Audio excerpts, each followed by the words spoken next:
So we're going to get started. We have a lot to cover tonight, so we're going to get started right about 5:30.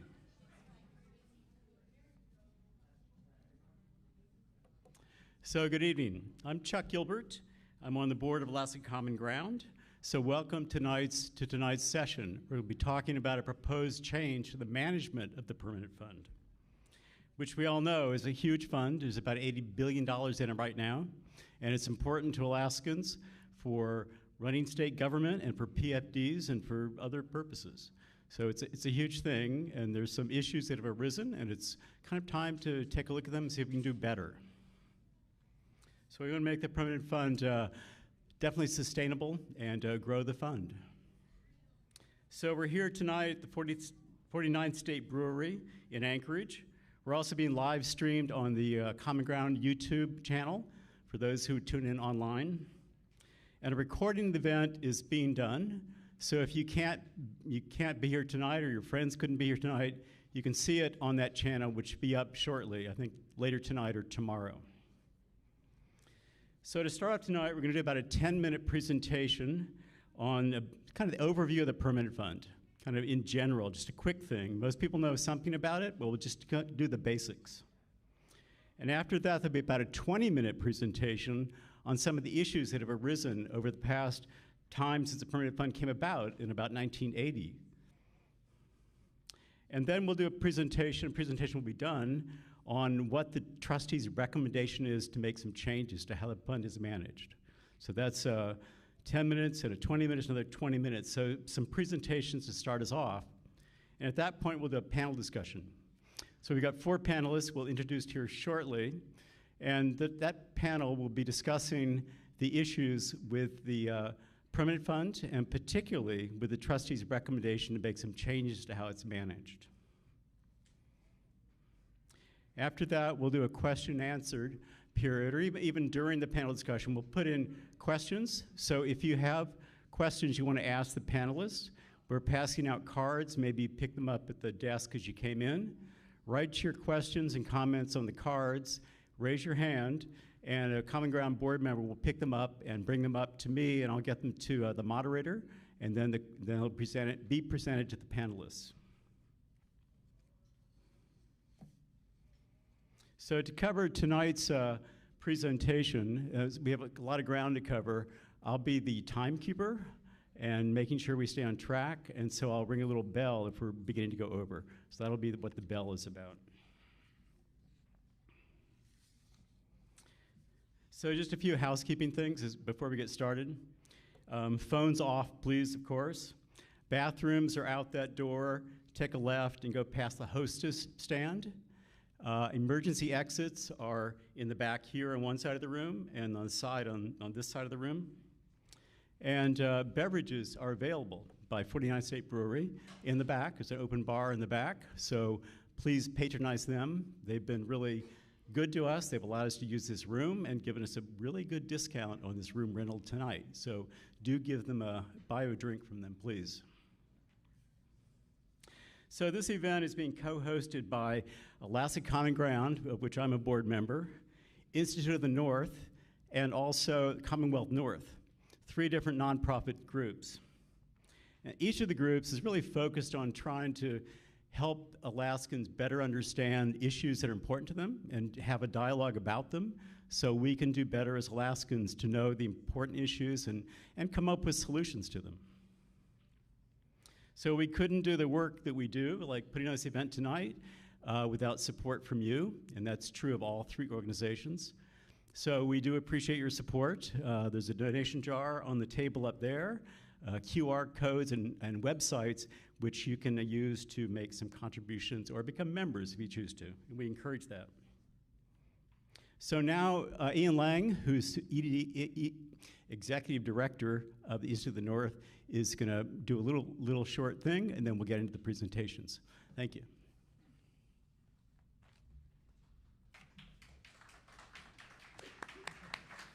Thank you so much, and thank you for braving the roads and coming out here. Man, what a wild couple of days. I do want to give credit where credit is due. What we're going to be talking about is something that has been discussed for decades by many organizations and many individuals in this room who have invested a lot of time in the policy discussion and the debate. And I want to acknowledge everyone who has put the work in over the time to help highlight the importance of this issue. We're having a bit of a moment in Alaska, somewhat protracted, but in the last decade, there have been some very big changes happening. We have moved from a period where oil was paying 90% of our public bills, and now it's accounting for closer to half. And that highlights a number of really important issues for us, namely, what is the role that we see for the permanent fund in today's economy? How do we balance the pressures of public spending and dividends? And most importantly, what are the policies that we need to have in place in order to put ourselves on course for the brightest possible future? So as we're going through this, we're going to get kind of deep in the weeds, but I'd like you to think about one thing, and that is, what is it that really connects us as Alaskans? There are certain ideas, values, principles that connect us as Americans, of course, and as members of parties, perhaps, and other groups. But what is it really that constitutes us as Alaskans? Because that is one of the core things that we're going to be talking about. And changing the Constitution is not an easy lift. It's not meant to be.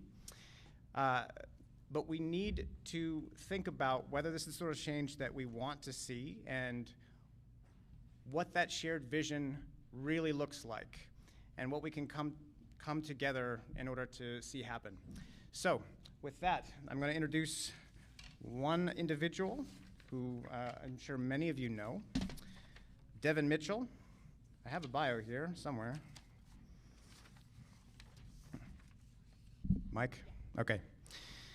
Devin Mitchell serves as the Executive Director and the CEO of the Alaska Permanent Fund Corporation. He has served in that role since October of 2022, and he provides executive leadership to the corporation in setting and achieving its mission goals as outlined by the Permanent Fund Board of Trustees. He certainly understands the importance of the Permanent Fund and the corporation's mandate to protect and maintain the principle, to generate returns and provide for a sustainable source of revenue to the state for the benefit of all generations of Alaskans. Prior to working at APFC, Devin worked for 30 years in public service to the State of Alaska Department of Revenue and the Alaska Municipal Bond Bank. He has a career of service-based and fiduciary duty and commitment to Alaskans. And he holds a Bachelor of Science in Business Administration from Northern Arizona University. He and his wife, Erin, reside in Juneau, Alaska. And thank you so much for flying up just for this, Devin. Handing over to you. Thank you. So how do I make this work? Switch somewhere.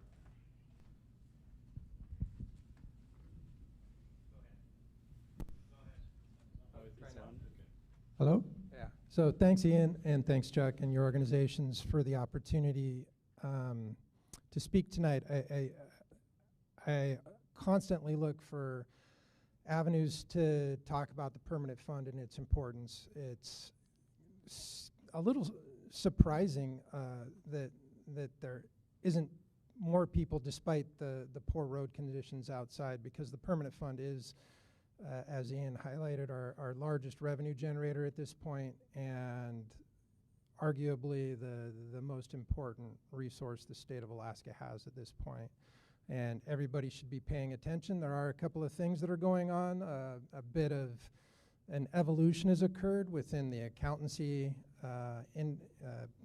standards, as well as within the investment world, that have resulted in some mismatches to our statutes that we've had since 1980. And so there's food for thought on the table about what we might do to consider change and change for improvement. And so next slide, please. The permanent fund, when you think about it, it's pretty amazing, because what it means is that there were people in this state that said, you know what, I'm not going to spend all the money that came in this year. I'm gonna save some. And I'm not even saving it for me necessarily. I'm saving it for my state and the generations that are going to come after me, and to ensure that there's going to be a quality of life and a place for those people to live in the future.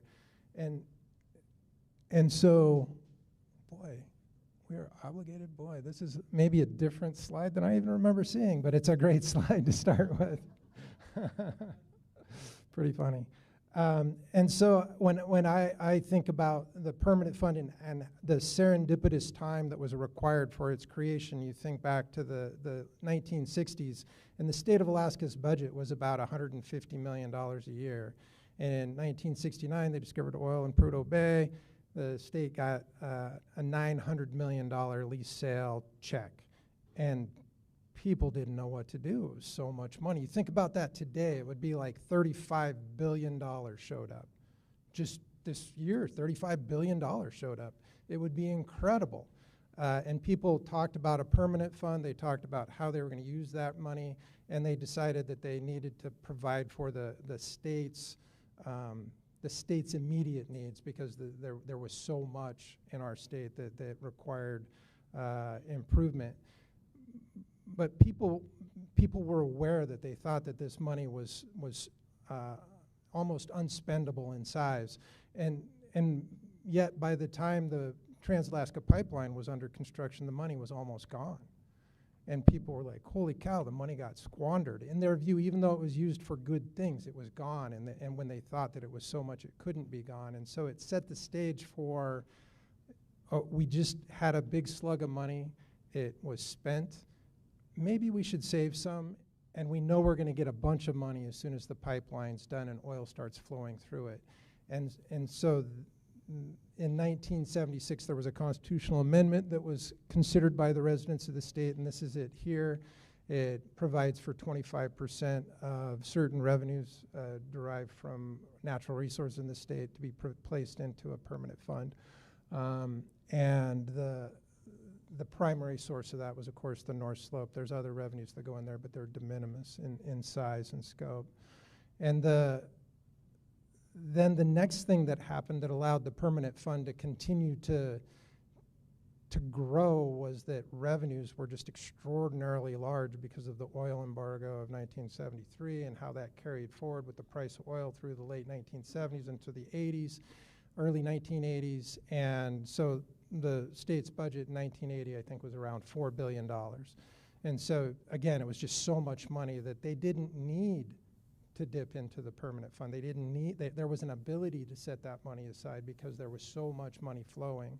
And then the permanent fund dividend program was created in 1982. The first dividend was paid, and that got all of us interested.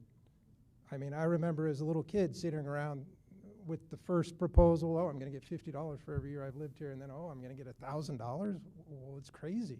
I'm just going to get $1,000 from the state of Alaska. It was such an incredible thing, and that was part of the genius of the whole construct, is that everybody was invested so the money couldn't be used at that point for something different, because there's been a lot of different ideas. And there was a lot of discussion as the permanent fund was created, after it was created, how it might best be used, whether it should be a common trust like it is, or whether it should be a development fund, or whether there should be other purposes for it. I'm sure this is, so we had the constitutional framework, and then there was a statutory framework. The constitutional framework was 76, statutory framework 1980. That created the corporation, and it also created a requirement that the money be invested to a prudent person standard, which just means that you can't do, for lack of a better, I want to say stupid, I'll just say it, stupid stuff. And so, oh, perfect. Yeah, okay, great. I like being, I'm in control.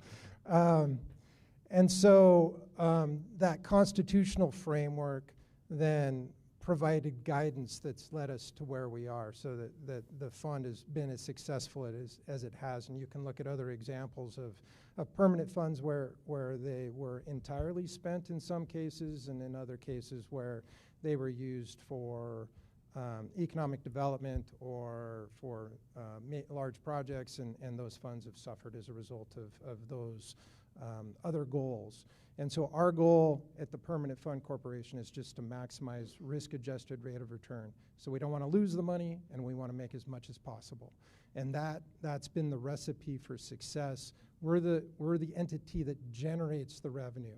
If you want economic development, we get ADA. If you want a student loan, you get the Student Loan Corporation. If you want a loan to a community, you call up the bond bank where I used to work. And so we've created these other organizations that provide for these other functions, and we're just the entity that makes revenue for the state of Alaska. So this slide's starting to get into just where the money has gone. And so over the life of the fund, there's been $89.8 billion in realized earnings. And if you look at the bar chart on the left, it's kind of interesting that through fiscal year 2025, the royalty deposits are only, it's only, but $19.8 billion of the total. And the balance of the permanent fund's principal is comprised of transfers from either the general fund or from the earnings reserve account for inflation proofing or ad hoc inflation or ad hoc transfers. And then we'll discuss it more, but on top, that $13.8 billion is unrealized gains. And so when you invest money, let's say you bought a share of Microsoft for $100. And you've owned it for 5 years. And each year it went up by $10, so now it's worth $150. You, from an accounting perspective, had income each one of the past 5 years of $10. But from a gains perspective, you haven't actually sold the Microsoft stock yet, and so you haven't realized the gain. And so from a realization perspective, you categorize it differently. So the statutes of the permanent fund are constructed so that earnings have to have been realized to become spendable.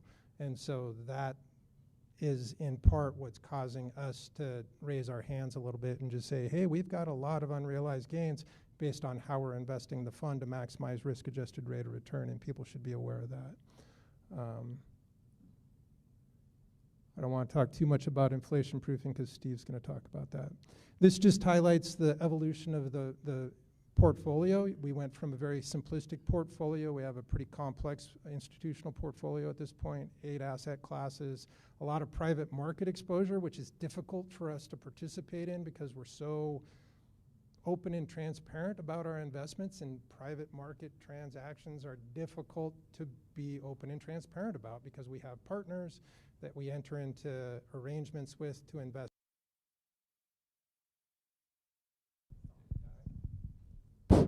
Sorry.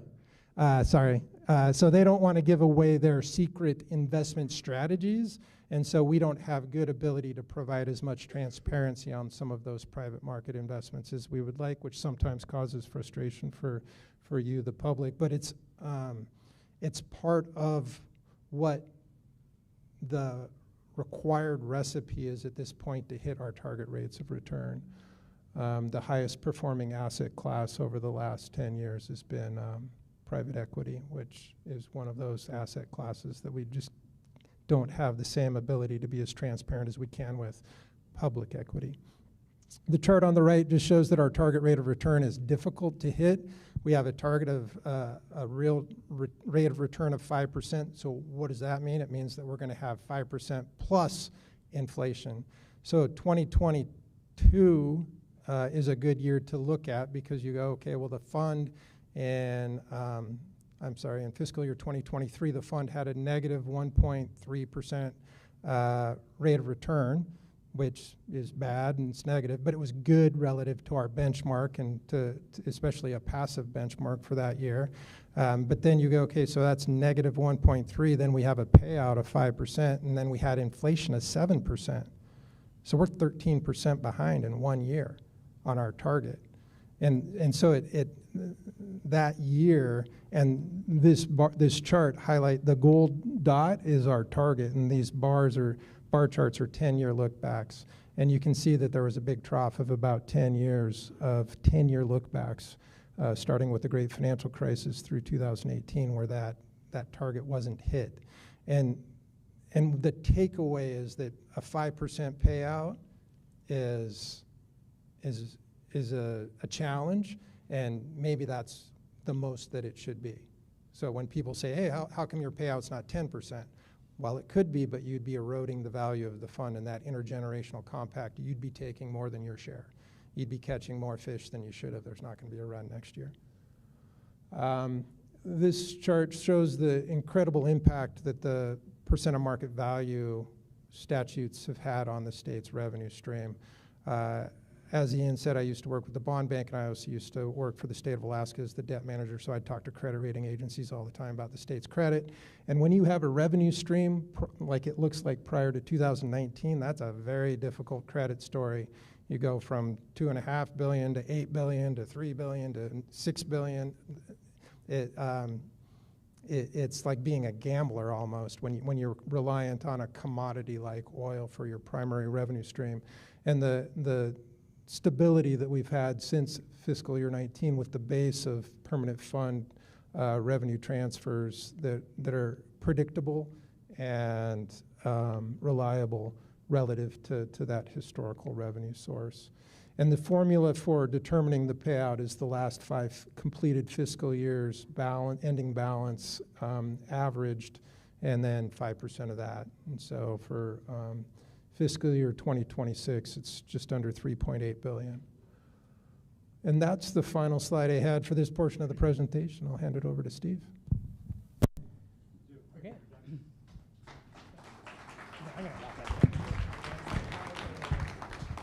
you, Devin. That was great.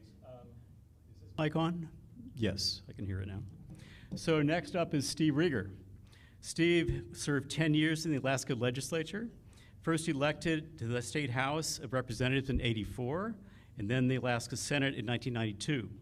He was staffed to the Legislative Budget and Audit Committee in 1981 and 1982, when some of the early comprehensive information and compilation of the Permit Fund was being put together. He's right in the midst of it. Steve serves as a trustee on the Permanent Fund Board from 2009 and 2000 to 2013, and again from 2020 until 2023. So thank you, Steve, for being here. We appreciate your presentation.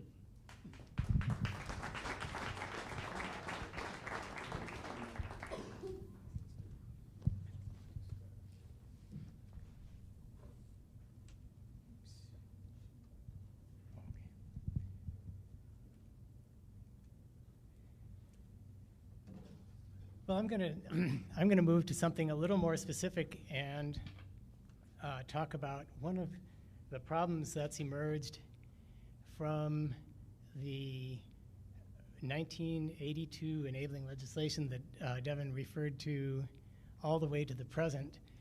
And so, yeah, can we just, well, we can wait for a second. I have a cover slide, but we can just ignore that. Can you?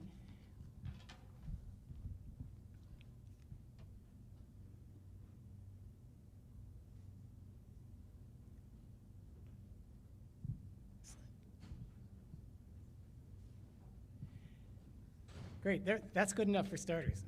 So how we got here.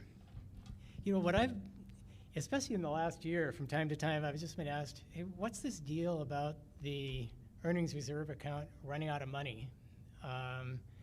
And what I see when I look at what's happened in the last few years is that this concern about the earnings reserve account is really just one piece of a much larger issue, which is the tension between having a payout from the permanent fund versus protecting the value of the fund. And after I go through where that's brought to us today, I want to briefly conclude with just how a constitutional endowment model would help the situation. So the background is best told from the vantage point The background is best told from the vantage point of protecting the value of the fund, in particular, inflation proofing. A perennial risk to any investment fund is that it might lose value and therefore lose earning power because of the effects of inflation. In our case, on the permanent fund, the 1976 constitutional amendment said at its heart that the dedicated mineral royalties would go into a permanent fund, but that same constitutional amendment permitted spending the earnings. There's a risk that arises when earnings that are needed to protect the value and the earning power of the fund are labeled as available for appropriation, in other words, spendable. And to get the terminology right when we talk about earnings, let me quickly define two terms: nominal earnings and real earnings. As an example, if your fund's financial statements show that you earned 10% in the same year that inflation was running at 4%, your real earnings were 6%, which is the amount by which you outpaced inflation. So 10% is the nominal earnings, 6% is the real earnings. Yeah. Okay, I will. Okay. Let's go ahead and switch one, go to the next slide right now. So if you spend all of your nominal earnings each year, your fund might look the same size year after year, but it actually has less value and less earning power in subsequent years because of inflation. And the only way to counter this is to spend your real earnings and leave the rest of the portfolio in the portfolio, the rest of your earnings, to offset the inflationary threat. In the early days of the permanent fund, this concept of real or after inflation earnings was definitely around, but it wasn't the first thing on everybody's mind. In that 1982 implementing legislation governing the management of the fund, protecting the permanent fund from inflation, or inflation proofing as it came to be called, was expressly given a backseat. Payout policy, which at that time was synonymous with the permanent fund dividend, came first. And the law was clear that inflation proofing came after payout policy. As I recall, even getting the reference to inflation proofing into the statutes was a close vote. If there was anything left after dividends first and inflation proofing second, and if the legislature did not give any further direction, any remaining earnings sat in the earnings reserve account. There also was, and still is, a more general underlying issue centering on the permanence of legislation. Our Alaska Constitution does not, in general, permit the dedication of funds. The dedication of mineral royalty receipts into the permanent fund was an exception, and it took a constitutional amendment to do it. For our purposes tonight, when we're talking about payout policy or directing permanent fund earnings in one direction or another, each year's direction of those earnings needs an affirmative act, an appropriation. And in practice, this means that whatever one legislature places on the statute books prescribing future appropriations, the next legislature can change it or otherwise not follow it. Let's go over to the next slide.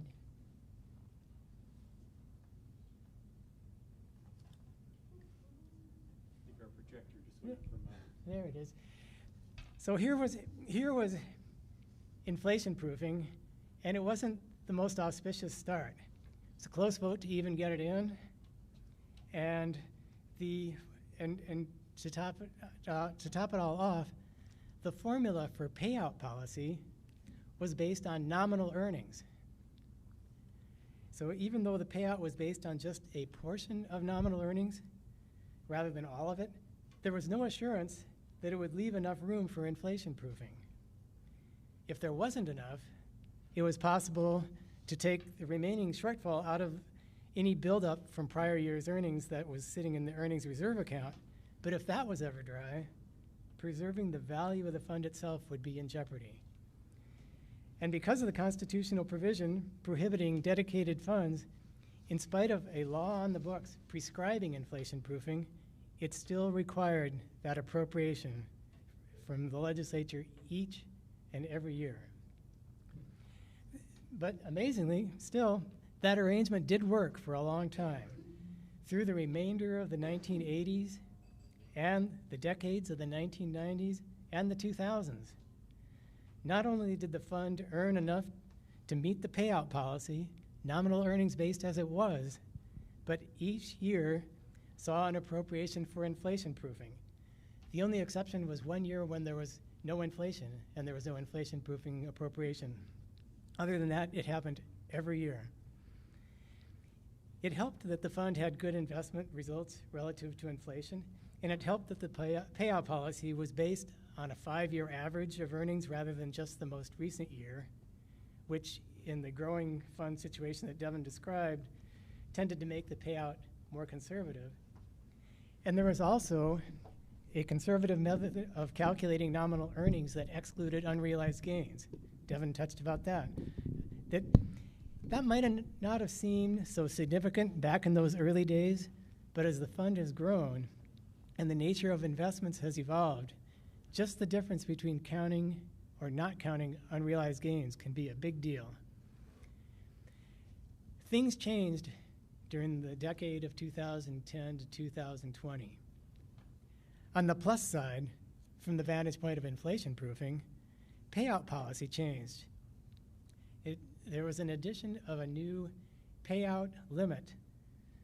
The payout limit was expressed the same way that rates of return are commonly expressed, which that is as a percentage of the value of the fund, or POMV.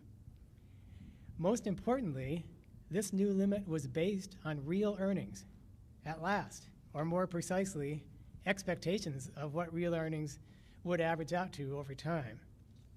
This was a big improvement. In fact, almost by definition, a real earnings payout would leave behind enough to offset inflation.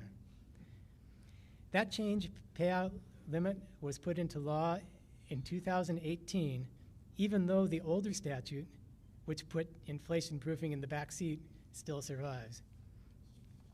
However, also during the decade of 2010 to 2020, there began to be intermittent years where there was no appropriation for inflation proofing, a departure from what had happened essentially without fail in all the preceding decades.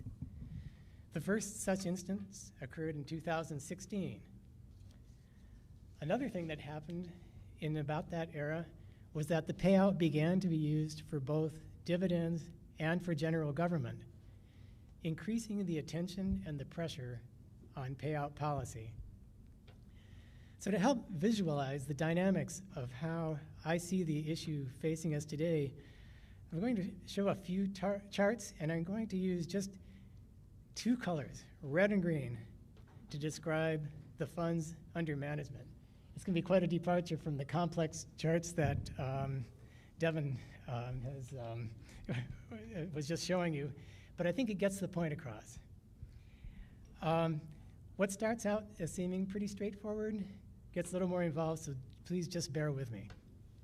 First, the permanent fund was set up where the principal of the fund was not to be spent. This was red. After years of growth, we could say the principal of the fund looks like this.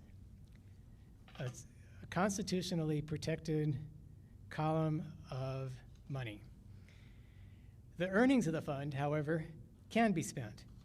Each year, as the permanent fund earns money and receives royalties, that column of money grows, and to the extent the growth comes from earnings, it's spendable. So color it green. Let's see the next slide, please. So now, take a look at that right-hand columm, and let's just zoom in on earnings so we can take a closer look at what happens with those earnings. Could I have the next slide, please? So this is intended to be a zoomed-in look of what you just saw.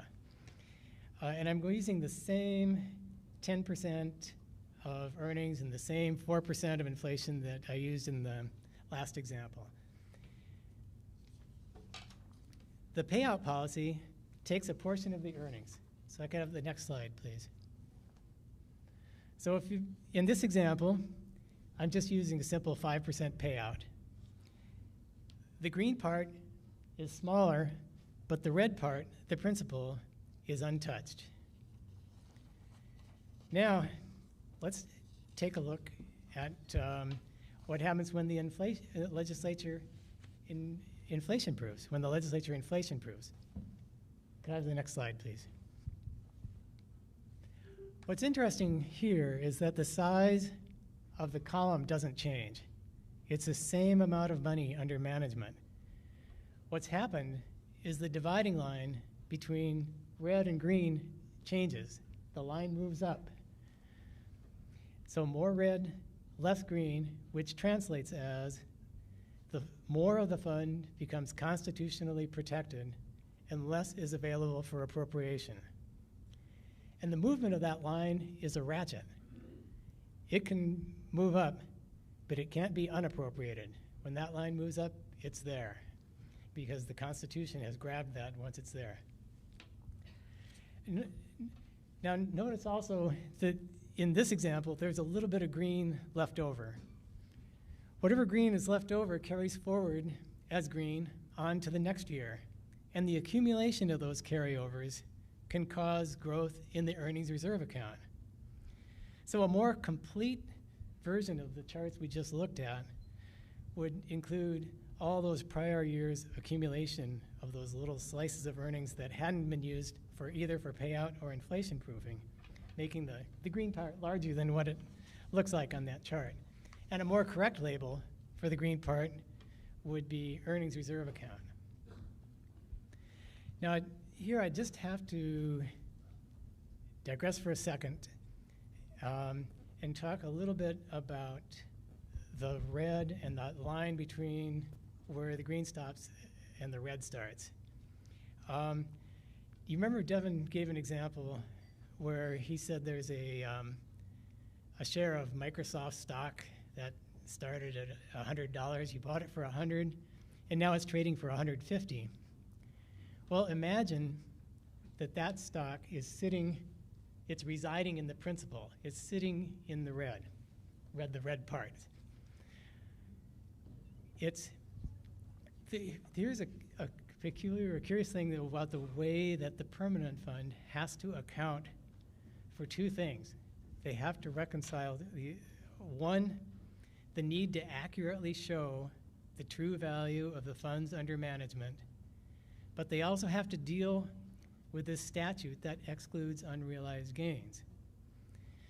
So when you think about that share of Microsoft stock, the permanent fund shows that share of stock sitting in the red part of the graph as being worth $150, which it is. But when it gets sold, it's that $50 gain that was in there is no longer an unrealized gain. It's a realized gain. And when it's a realized gain, it flips from red to green, that $50. So that line, even though I drew it in this chart as a clear line, it's actually a little squishier than that, to the extent that there's unrealized gains residing in the principal. But let's get back to the movement of the line for a minute. What if the line gets too close to the top? It's not unreasonable to start to question the sustainability of the payout, since any payouts have to come from the green part. After all, when our state's annual revenue depends on this POMV payout even more than it depends on oil revenues, sustainability of the payout is a big deal. And you can't move the line back down. And if you can't, your main path to a comfort level of green is to skip inflation proofing. In which case, it's not the right-hand column, it stays at the left-hand column. And what happens if the line isn't moved for several years in a row? The red, if you had several of them stacked out there, the red would stay roughly the same size, growing only by the amount of any new mineral royalty deposits. But because of inflation, the red constitutionally protected portion has actually eroded in value. At that same time, the green part might get pretty big. And because green means spendable, a different hazard arises. The possibility of taking some of the spendable portion and appropriating it, even in excess of a sustainable payout level. And once again, even though there's a statute that limits payout to the POMV amount, remember that when we're talking about dedicating future proceeds, a law passed by one legislature does not bind the subsequent legislature. So what has happened since that first year in 2016 when there was no appropriation for inflation proofing is that upward movement of that line between red and green has become somewhat erratic. Several years where no inflation proofing occurred, and other years with large appropriations to principal, meaning large movements of the line. Fortunately for the value of the fund, the cumulative upward adjustments of that line since 2016 have still ended up okay, being more than adequate to cover what year-by-year inflation proofing alone would have resulted in. And also, fortunately for the value of the fund, every year since the passage of the 2018 statute for the POMV payout, that's all the legislature has taken. So it's been honored. But it's a nail-biting path. At times, the constitutionally protected portion of the fund has run behind, and the green has been pretty big. If your vantage point is a fear that at some time, a significant portion of the funds under management are not constitutionally protected and therefore could be appropriated away, this is fraught with risk, especially since any withdrawals beyond a sustainable real earnings-based draw would jeopardize the ability to even do catch-up inflation proofing later. Let's take a look at 2021. Next slide, please. In this year, if you look at the permanent funds financial statements, 26% of the funds under management were green. And that size of that green was $21 billion. On top of that, if you remember the discussion about the unrealized gains, there was another $13.8 billion of unrealized gains sitting in the red portion. That's an example of where the green can be, pretty fat. In contrast, in times like now, the green is relatively skinny. So if your vantage point is a concern about whether there will be enough to cover the payouts if we encounter a few years of low returns, then a thin amount of green represents that other hazard, not being able to maintain the payout. There could be short-term relief realized by realizing. Okay, I'm just about there. I'll make it. There could be some short-term relief obtained by realizing some of those unrealized gains, but that brings problems of its own, which maybe Devin will talk about, or which we can get into in Q&A. It's not that simple to just realize some gains. So that's where we are. Earnings from year to year can be expected to include very good years and not so good years, and it can't be known in advance. But looking ahead and giving the precedent of the past few years, policymakers are faced with making a year-by-year decision whether to inflation-proof or not, or whether or not to make a special appropriation to principal. Because moving that line is not reversible, it's not unreasonable to expect that there will be a cushion or a desire to have a cushion, with several years' payout being held in the green part. And there's a good chance that that cushion will have been gotten there, at least in part, by skipping some skipped inflation proofing. It's not ideal. Holding a cushion of several years' payout amounts to a large dollar amount subject to appropriation at any time. If the source of that cushion includes skipped inflation proofing, that means that the constitutionally protected principle has not kept up with inflation. So, and I'll stop with just one more slide, and that's that a constitutionally protected POMV draw, which is based on real earnings would address these problems. In the red-green language of these charts, it would essentially color the whole column red. Can we move to the next slide? You cover the entire column red, all constitutionally protected, and then allow the release of just the amount of the POMV draw every year. If the POMV draw is equal to real earnings, inflation proofing becomes automatic. So whether your vantage point is protection of the real value of the fund or security of the payout, both are strengthened. I probably need to quit there, but I'll stop. I'll conclude with just one thing. We can get into more.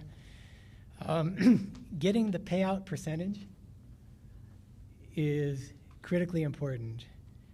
The precisely correct maximum percentage would be whatever future real earnings average out to be, and that can't be known for certain. I, for one, have been reasonably comfortable with the payout percentage in the current statutory POMV formula, but I'm not sure everyone is. If a specific payout percentage is to be incorporated into a constitutional amendment, then that's an important discussion to have. I think I'll turn it back to Devin here, and maybe we can pick it up in the Q&A. So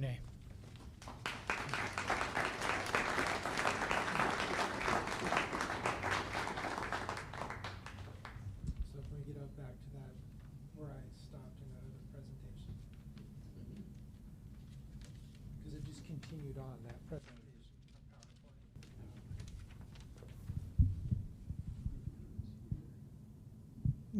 Does that guy need to load it?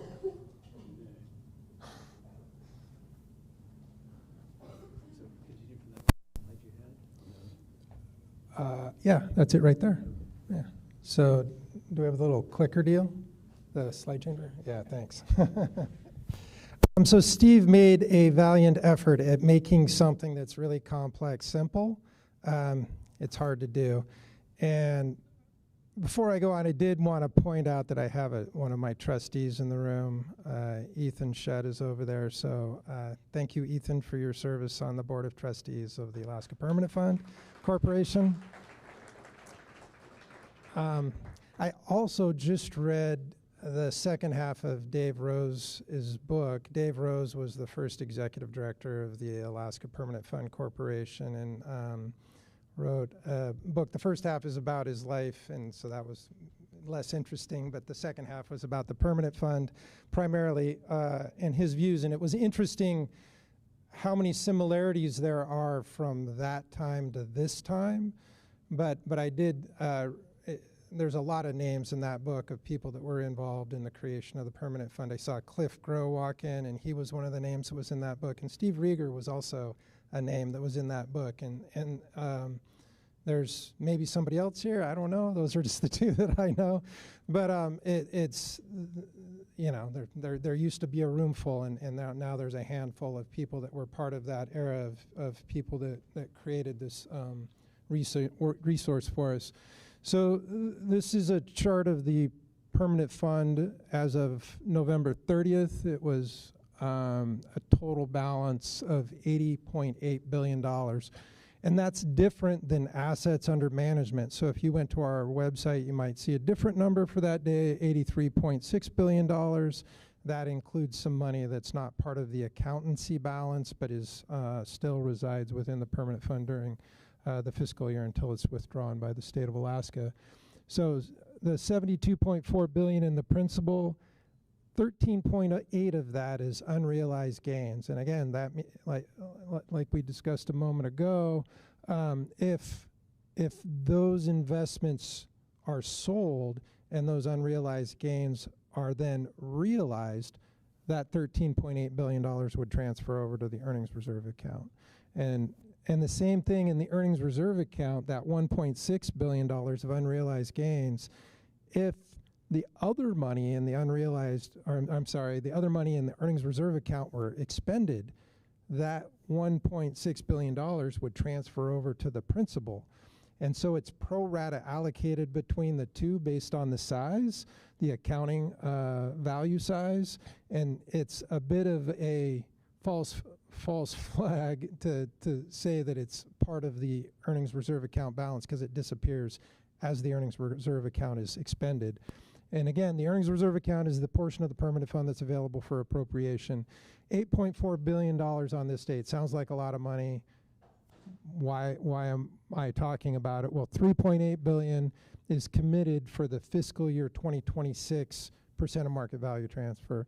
And so that's the transfer that the legislature is going to be considering how to appropriate this coming legislative session. We have $1 billion for the current fiscal year's inflation proofing, which is less than the $1.4 billion that was calculated, but still a pretty substantial appropriation, given some of the concerns about the earnings reserve size. Then $2 billion of what's actually taken to the bank spendable. So $2 billion on November 30th is spendable, and so that's where we say, oh, that's kind of skinny. And if you go back to July 1st of this year, when we would have transferred that $3.8 billion to committed, and before we had any earnings experience during fiscal year 2025, the current fiscal year that starts July 1 of 2024 and runs through June 30th of 2025, that was actually negative. The spendable realized earnings was negative $400 million. So we were reliant on earnings of this fiscal year to come up with the $1 billion, the $400 million of the billion for inflation proofing, as well as the $2 billion spendable. So it's been a decent year for statutory net income so far, but trying to highlight that even though it's a lot of different components, that we're fairly close to the ability to make these transfers with this statutory construct. So again, statutory net income in the chart on the bottom, you can see 3.3 billion reached a peak in 21 of 7.9 billion for the fiscal year, was a low in 23 of 2.5 billion. For that experience, it averages about $4 billion a year. The transfers out of the earnings reserve account are the POMV commitment and inflation proofing, so you have to add those together.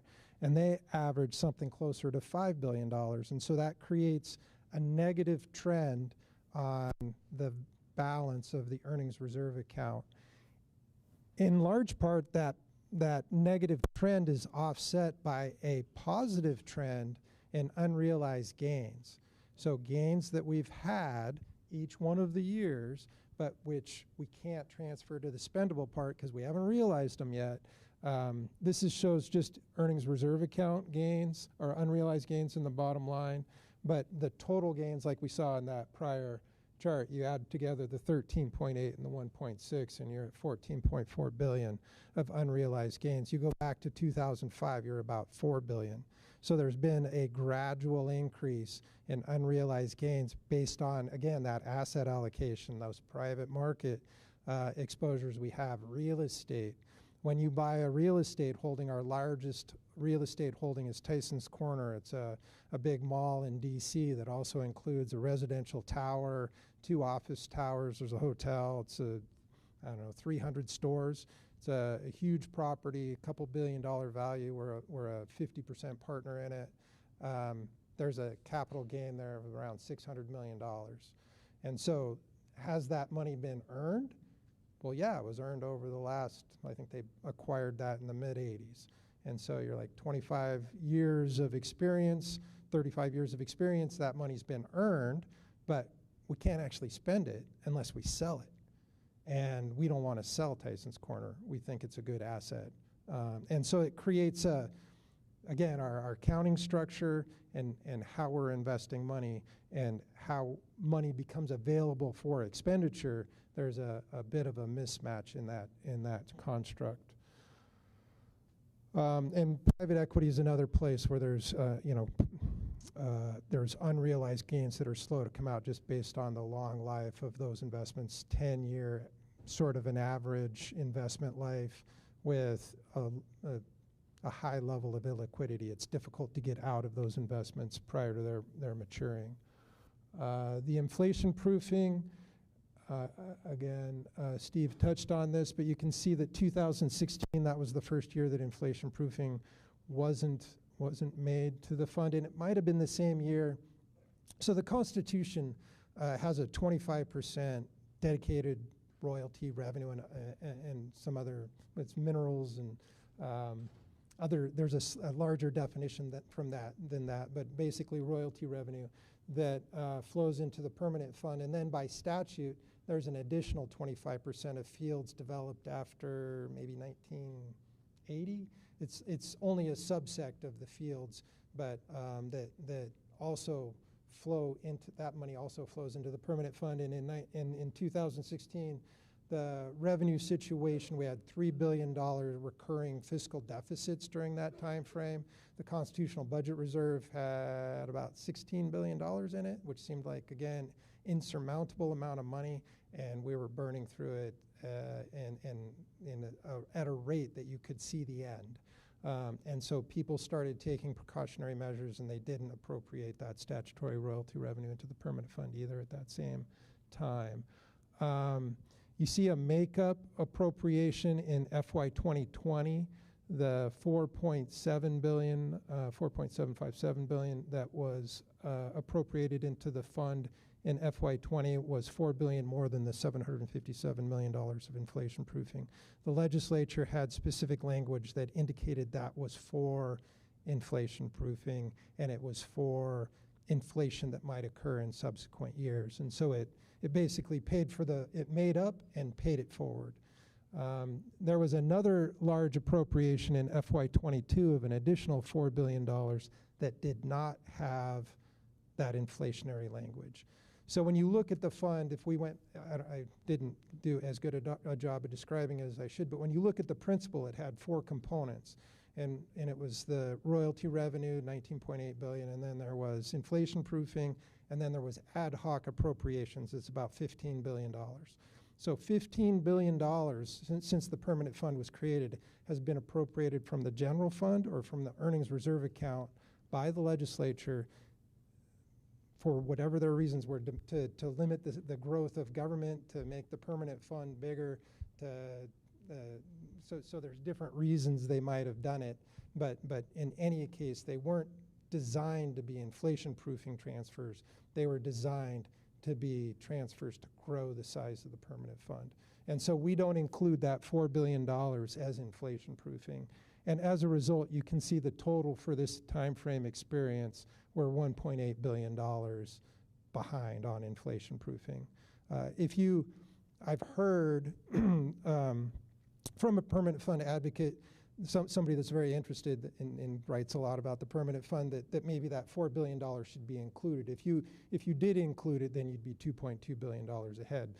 We just follow the law, and so the law didn't say include it, and so we don't. But certainly somebody could include it within their prerogative, just not us. So considerations for the ability, and maybe one other thing that I would point out on this slide is so you can see again the variability of that statutory net income, and maybe I did point that out, but 7.9 to 2.5, so over a $5 billion swing from year to year. And this experience from 23, 24, and 20, and maybe 25, where we've had relatively low statutory net income, is just shown to be a time that has led us towards the consideration of change. And again, if we're not able to keep pace with statutory net income, what's going to happen? Well, maybe inflation proofing suffers first, but at some point there won't be money to make a transfer for the POMV payment, and maybe that's a permanent fund dividend doesn't get paid. Maybe it's that the Department of Education doesn't have a budget. I mean, it's that $3.8 billion for FY26 is paying for a lot more than just a permanent fund dividend at this point. And so it's a pretty critical thing for our state to consider the potential of making adjustments to this to ensure that, like Steve tried to simplify in his chart, every year you know you're going to get your POMV, and it's not going to be a matter of some accounting shift or a investment strategy that results in an inability to provide for the needs of the state of Alaska. So we had a paper drafted by a gentleman, Milan Reitveld, who's written other trustee papers for the permanent fund trustees to consider how to manage with the issues that we were seeing within the earnings reserve account and the trends that we were seeing. And he came up with a variety of solutions. And this trustee paper has a lot of echo of past trustee papers and resolutions of the Board of Trustees of the Permanent Fund Corporation. We were talking about it before the presentation, and Steve said he was in office in the Capitol in the mid-1990s, and Eric Wolforth, who was a trustee at the time, came in and was talking about the concept of a percent of market value, and in the context of a potential constitutional amendment to provide for a shift in the structure of the permanent fund to ensure, again, that there would be payments on a regular recurring basis in perpetuity without the need to have these levers. Right now, we have levers that you have to pull, like the inflation proofing. Revenues down, well, it's very difficult to not maintain that buffer because you know you need that revenue to provide for services and dividends. And so if you don't keep a buffer, then you won't be able to pay, maybe. And so then you start making decisions that aren't rules-based, they're not disciplined, and that's how you find yourself typically in problems, whether it's using your credit card because you're not rules-based or because you're not inflation-proofing as you should with a real rules-based system. So these were some of the solutions, and it's easiest to coalesce from an idealistic perspective around a constitutional amendment. It's the most durable. It solves for every concern that's been placed on the table at this point. On the other hand, it's the most difficult to achieve. It's very difficult. It requires 2/3 of the legislature and then a vote of the people, and it's an issue that could be difficult to educate the Alaskan population about why it's a good idea. Anything that's changing the permanent fund is, I think, maybe rightfully so, received with skepticism because it's worked this long. What makes you think you should change it? But I do think that it's worth considering, certainly, and to the extent there's an ability of people to rise up and I mean, again, I was talking to Senator Giesel before the presentation, and to me, it's an opportunity to have your service in the same category of the people that created the permanent fund, the same people that gave something up so that we have what we have today. When you think of Jay Hammond or Hugh Malone or whoever the person is that was part of the creation of the permanent fund, Cliff when he was a staffer, Steve when he was doing his work, it's all, it would be the issue that you would look back and say, yeah, that was me. I was there when that happened, and I was part of that. That was the thing that made this resource better for everyone. Then we have as an alternative combining the two accounts on a statutory basis, and that again it requires the legislature to adhere to a lower standard. They have the ability to change the rules, if you will, because a statute can be changed by another statute, and so it's just a lesser bar. But there's an argument that you could collapse the ERA into the principal, have a true POMV relying on common law statutes that potentially would be tested by the court system. So it's not 100% of a fix on its face, but it's certainly a step in the right direction if the other avenue of a constitutional amendment was deemed unachievable.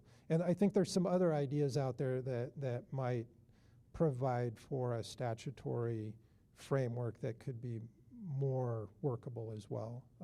I've seen some ideas that the Senate's been kicking around on a draft basis, and I think some of those could also be lesser steps in the right direction. Some of these other things, these are just stopgaps. Like, what do you do if there's not enough money? Well, you can suspend inflation proofing, and you can get another X amount of money out of the fund for a POMV because you didn't pay for inflation proofing. And then this policy of forced realizations, we say, okay, there's 14 billion of unrealized gains. Well, you give direction to the corporation to realize those gains. And that would then make that money spendable. The rub is, well, who's going to buy Tyson's Corner for $1 billion, our portion of Tyson's Corner tomorrow? Well, nobody.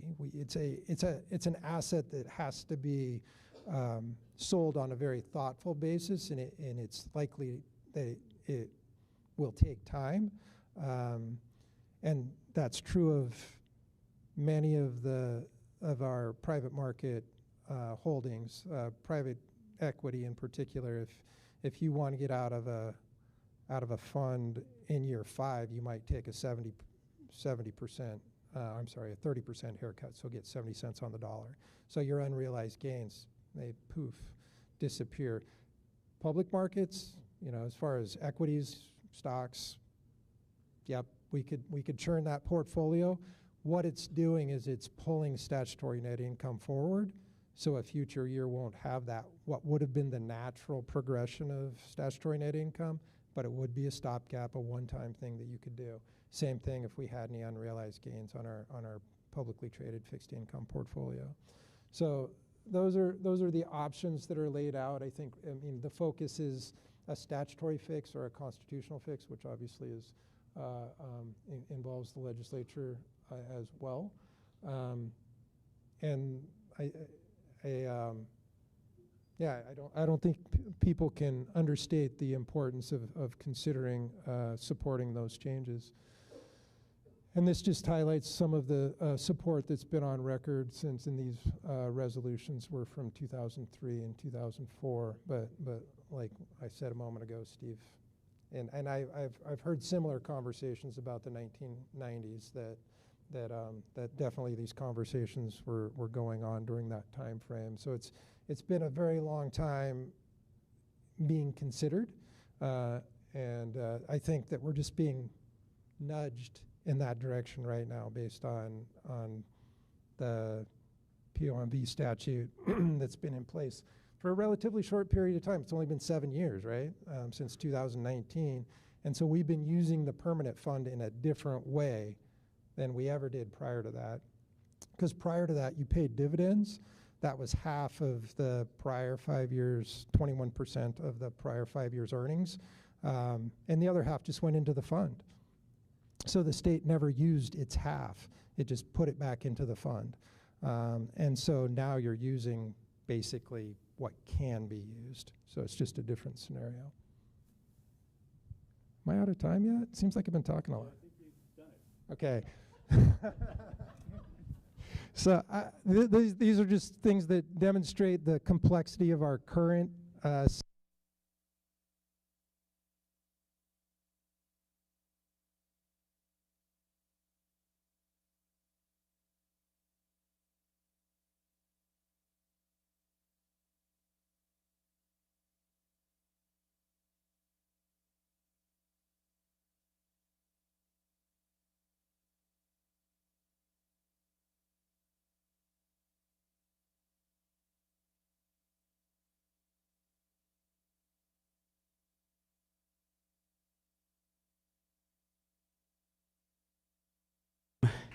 Thank you, Steve and Devin. So next, we're going to do a panel discussion, and we're going to have two other folks come up who are knowledgeable and going to give us some information and have some dialogue about what's just been presented. So first off, I asked Senator Kathy Giesel to come up, and then Penny Gage would come up too. So let me quickly introduce Kathy Giesel, who's been at a lot of our events and done great work for us in the state. So Kathy's a lifelong Alaskan, born in the territory of Alaska. She has a degree in nursing from the University of Michigan and a master's degree in nursing from University of Alaska Anchorage. She's been a nurse here in Anchorage, both a regular RN and an advanced practitioner as well, working in hospitals in Anchorage and all over the state. So Kathy's been a state senator since 2011. Her committee assignments are very diverse, from natural resources, judiciary, Arctic topics to healthcare.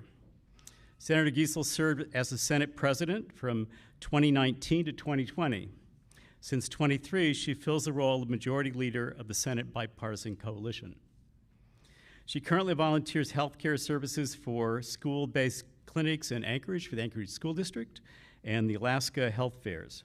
She serves on boards of the Alaska Behavioral Health and the Citizens Advisory Board to the UAA School of Nursing. Kathy and her husband of 50 years have raised 3 children in Anchorage and now have 7 grandchildren who I think probably unfortunately all live outside somewhere. She and her husband are currently raising 2 large fur pups who provide them with a lot of entertainment and enjoyment. So thank you for joining us, Kathy.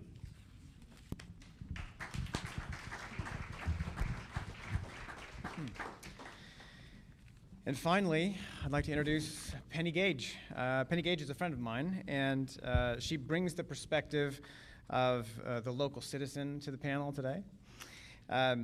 She's a lifelong Alaskan as well, and has been a leading voice in civic engagement for many years. She founded a group, Our Alaska, about 10 years ago. Now, motives were to get younger people involved in this very interesting discussion on fiscal policy. And she's currently the Chief Policy and Partnerships Officer at Launch Alaska, which is a nonprofit organization that supports global startup companies in energy, transportation, and industry who want to do business in Alaska. She grew up in Pelican and Sitka, Alaska. She's Tlingit from the Raven Dog Salmon clan. She has a BA from UAF and a master's in foreign service from Georgetown University, and served in the Peace Corps in Nicaragua for 2 years. Penny knows government very well, having worked both in Juneau for Senator Stedman, Washington, D.C. for Congress, and the state of Alaska for Department of Commerce, Community, and Economic Development.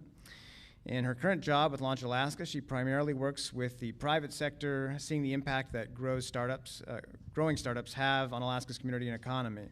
Penny lives in Anchorage with her husband and 2 young children. So thank you, Penny, for joining us.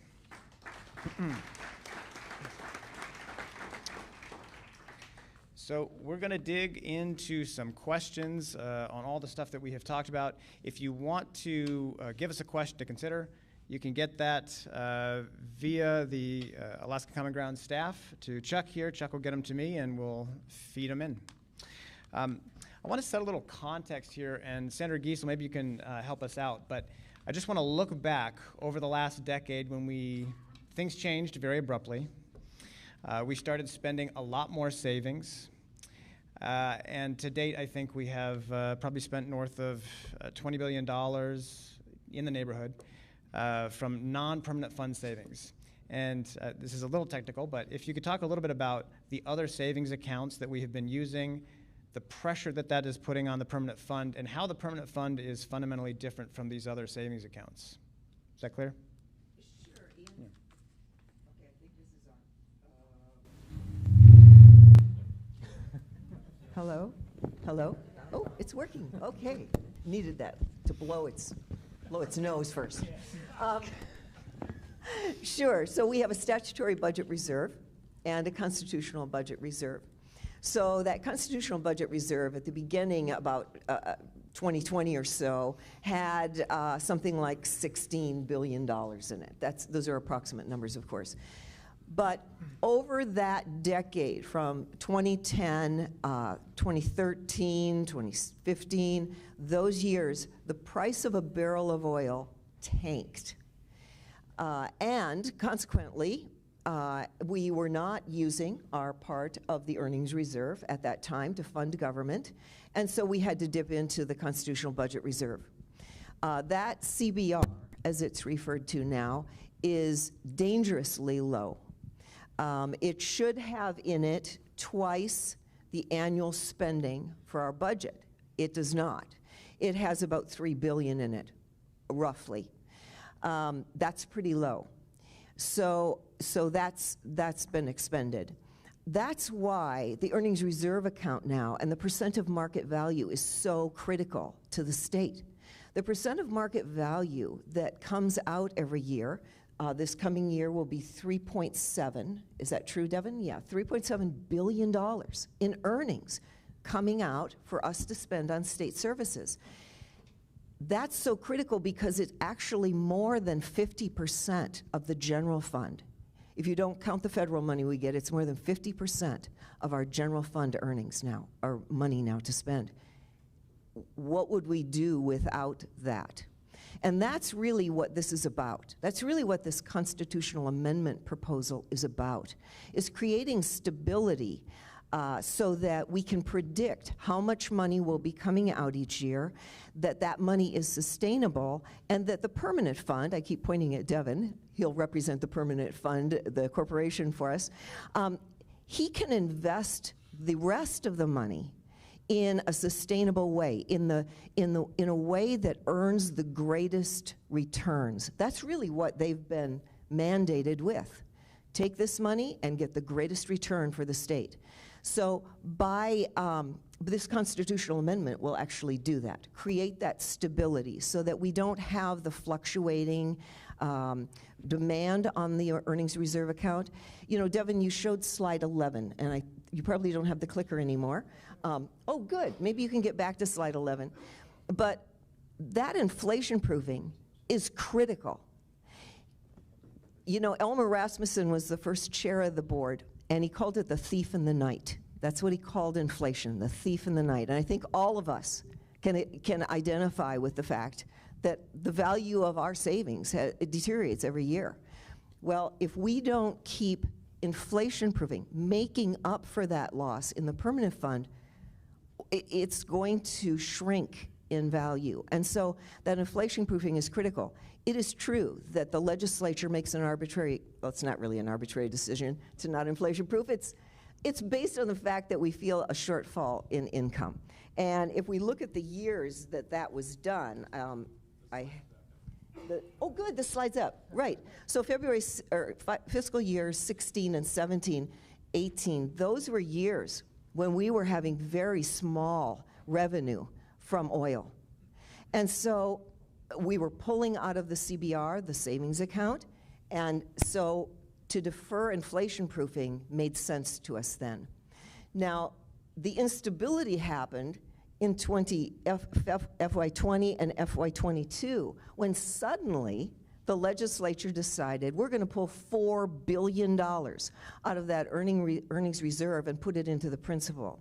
We did that for a couple reasons. For one thing, in 2020, the earnings reserve had gotten very large. I think it was about $18 billion or so. That money can be spent with more than 50%, a majority of the legislature. That's a pretty low bar. We felt that money was in jeopardy and that it was going to be spent arbitrarily. And so that was the goal, move that $4 billion into the principal where it could not be spent, reduce the size of the earnings reserve account. So that was a rationale there, and it did make up for missed inflation proofing, and as Devin said, indicated this will count in the future when we don't inflation proof. And sure enough, we didn't inflation proof the next 2 years. But then you see another $4 billion transfer in 2022, FY23 it says there. Again, the idea being to remove that money from the ERA because it could be spent by the legislature who had an appetite to spend it on whatever. So the problem is, though, in doing those erratic moves, it puts a huge burden on Devin and his team as far as investing this money. there's no predictability. What's the legislature going to do this year with the money, right? That's in the ERA. So the positive about the number one recommendation they have, and that is to move that ERA into the principal so that it's just one fund. And it works like an endowment, just like the endowments that universities have and other large organizations. We take out a % of market value, which is a spending limit. We need spending limits, right? So that's the interaction between the CBR, the Constitutional Budget Reserve, the Statutory Budget Reserve, and the Earnings Reserve account. Thank you. Yes. Thank you. And am I still on here? And one of the things you highlighted, sort of a philosophical difference between the CBR, SBR, and the permanent fund. And as Devin mentioned as well, and Steve, it's an intergenerational asset. So we've talked a lot about what is. I want to focus a little bit on what could be. And Penny, maybe this is something you can jump in on. But how should we be thinking about the permanent fund today in its current role and particularly future generations? As a young mother, how are you thinking about this conversation? Thanks for inviting me to be on the panel today, Ian. We are friends as well as professional colleagues.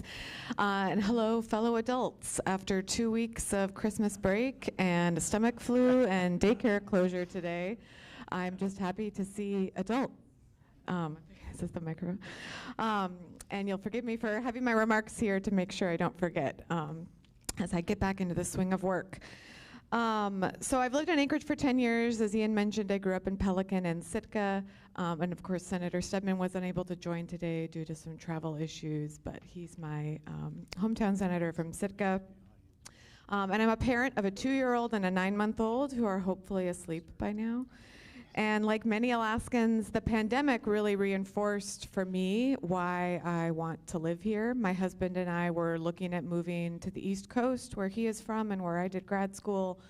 There's vibrant, exciting opportunities in other places, and the pandemic really showed us that Anchorage was the community we want to be in. We bought a home 3 years ago. We had our children.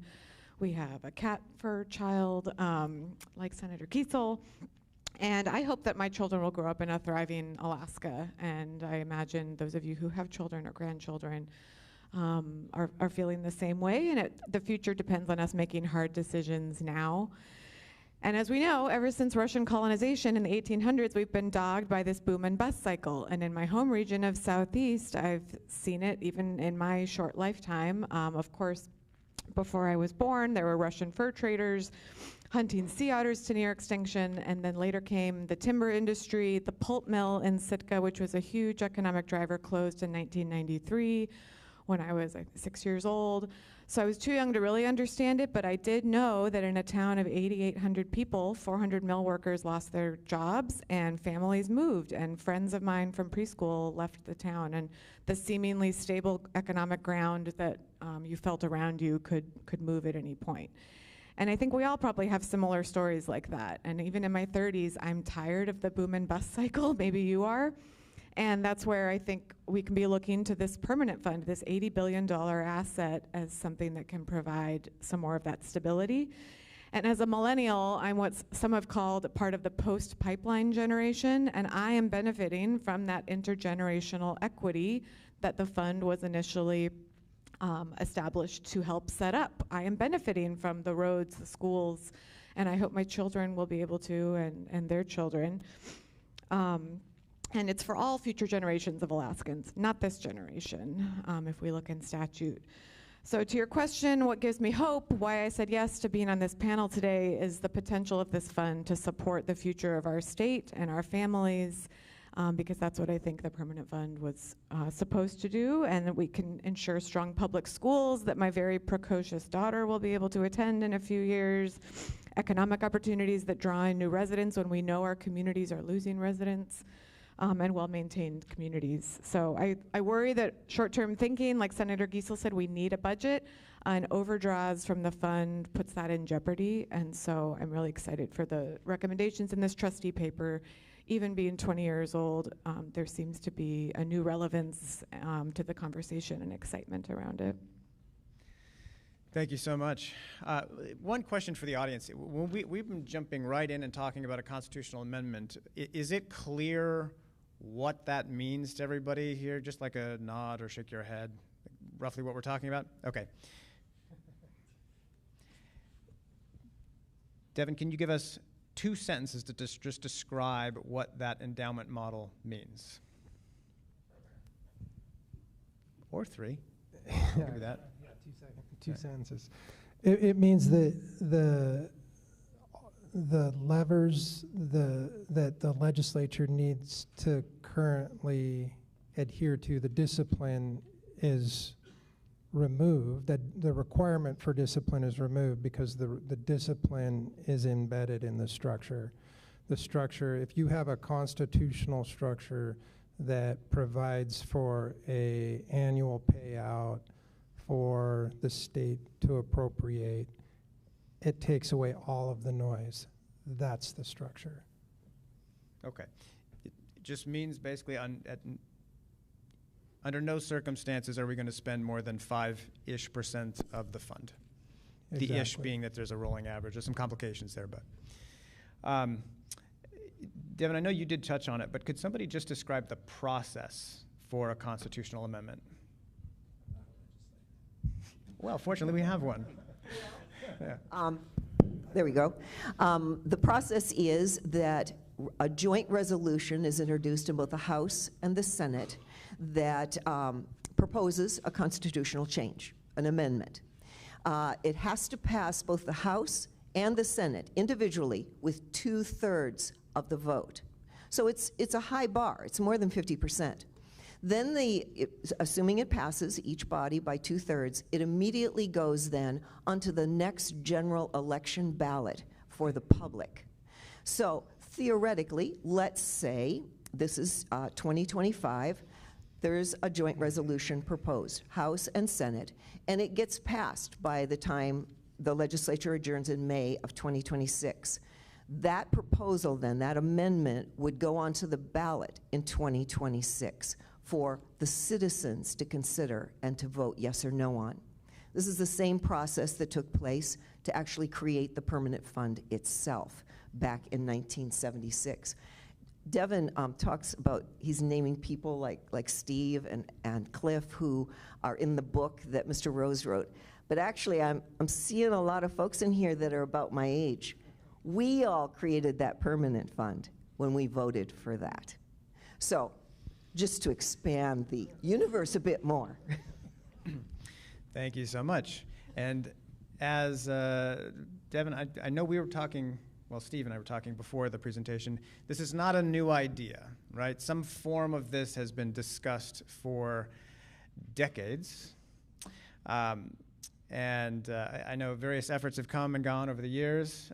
Penny, you ran a small group trying to get younger people excited about this at one point. So my question is, why is this still not making any headway? What's the impediment? I can tell you why it's a different time. Okay. I think the experience of 14 to 18 and the hardship and the shift to utilizing a POMV calculation for a payout from the permanent fund and the resulting benefits to the state of Alaska and the residents of the state of Alaska have set the stage for the consideration of formalizing that as the constitutional construct, because it was so alien when all you were doing was paying dividends based on a historical earnings model, that now it's not alien anymore. It's what we're doing. We've identified that there's some structural deficiencies with the construct that we have currently, but so it's resolving those and it's formalizing what we're already doing. Ian, to add to, is it off? Is it on? Oh, there it goes. To add to that, you know, in 2002, there were joint resolutions, Senate and House, to do this very thing. By one vote, they failed to pass. It would have gone before the voters back then. The percent of market value was being discussed. I had a representative in the House named Mike Hawker. He was an accountant, smart financial guy. He advocated strongly for the percent of market value rule so that we wouldn't overspend from those earnings. But it took all the way till about 2017-18, that legislature, being led by Senator Anna McKinnon at the time, that really got that percent of market value passed as a statute so that we put that rule in place that year. And then now we're benefiting from that. We have a spending limit in place. So all of this has been discussed before. I guess it just takes time for us to get comfortable with these concepts. And if I can press you a little bit on the politics, what are the specific points of opposition that people have? If I see the case we're making here seems like, yes, this seems like a wise move for everybody. Why oppose it in the legislature? Well, that's an interesting question. That That's my job in this. If resolutions are introduced, we'll find out. I would have a hard time coming up with reasons to oppose this. It creates that stability that allows the fund to grow. You know, one of the aspirations that a lot of folks in our Senate Finance Committee tables have is to actually grow this fund to $100 billion. You know, right now it's $80 billion. The goal being, with automatic inflation proofing, constraining our own spending, we can grow that fund to $100 billion, and then the earnings, this year being $3.7 billion, could be enough, much more than that, to actually pay the full state budget each year. I mean, think about that. Wouldn't that be awesome? There'd be no more discussion about a personal income tax or a statewide sales tax. So that's an aspiration that a lot of legislators have. And that's part of the motivation to do this, as well as just stability, period. Yeah, Penny. The mics are turned on in the back, okay, not by us. I mean, I'm not a legislator, but I think when this debate comes up, it's hard to leave out the dividend word, and so you start debating this in the legislature. You have angry constituents getting confused about what's being changed and what that means for a very important payment to many of our residents and fellow community members. So I would imagine that will be a big hurdle, and that's a reality that we have to face. And I think that means a lot of simplicity and alignment among legislators, the governor, community members and organizations around this messaging, because it's going to get pretty confusing and noisy fast. Speaking to this group we formed 10 years ago, Our Alaska, which Ian was also involved in, that was back when oil prices hit a global low, and we started into the state recession that we were hobbling out of when the pandemic hit. Maybe you recall that. There was a lot of news around big homes on the hillside being sold and oil and gas companies leaving the state. That was just around 10 years ago. And we formed this group of young Alaskans that were trying to get more active. And so we raised some money, made fun videos, we put on social media, had some silly antics just to try and get folks interested and engaged, because these are really complicated issues. And that's another big hurdle for this, is that it's complicated. It just took 27 more charts to explain some of these principles. And I love the red and green. Thank you, Steve. That was maybe the most simple explanation I've ever seen. We should replicate this for the future. But it's really complex. And so I think there are some similarities. In that group, we got young people involved, which I think always needs to happen. Now in my 30s, I don't think I can say I'm young anymore. But folks in that group were okay, there's some women in the front row laughing at me through that, but folks in that group, we took folks down to Juneau, we met with the governor and legislators. A few of those folks ended up running for office themselves. That's the type of momentum and excitement you need in young people to also push this through. And another reason I'll say, politicians think in shorter term election cycles, not generationally. So I think that's another reason why this hasn't happened, because these are tough decisions to make, and it might not align with their re-election. So that's my frank take on it as well. Yeah, thank you, Penny. It's a good point. This is a discussion that gets wrapped up in a larger discussion around state spending and permanent fund dividends, oil taxes, other state income and sales taxes. Can you talk a little bit about how this fits into that larger quagmire of a discussion? Well, on a positive, it has nothing to do with any change in the dividend.